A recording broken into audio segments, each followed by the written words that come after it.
கர்த்தர் உங்களுக்கு ஒரு அற்புதத்தை செய்ய போகிறார். இல்லாதவைகளை உருவாக்குகிற தேவன் முடிந்து போன அனைத்தையும் உங்களுக்குள் துவங்க போகிறார். வாய்ப்பே இல்லாத இடத்துல கர்த்தர் உங்களுக்கு ஒரு வாய்ப்பை ஆண்டவர் உண்டாக்கி தரப்போகிறார். ஒன்றை உருவாக்குவதற்கு தேவனுக்கு எந்த ஒரு மூலப்பொருளும் தேவையில்லை. ஒன்றை உருவாக்க வேண்டுமானால் மனிதனுக்குத்தான் மூலப்பொருள் அவசியம்.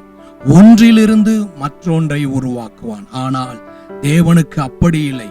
எதுவுமே இல்லாமல் ஒன்றை தேவனாலே உருவாக்கி தர முடியும். நாம் காண்கின்ற இந்த உலகத்தை ஒன்றும் இல்லாமையில் இருந்து, வெறுமையில் இருந்து கர்த்தருக்கு ஸ்தோத்திரம், தம்முடைய வார்த்தையினாலே உருவாக்கினார்.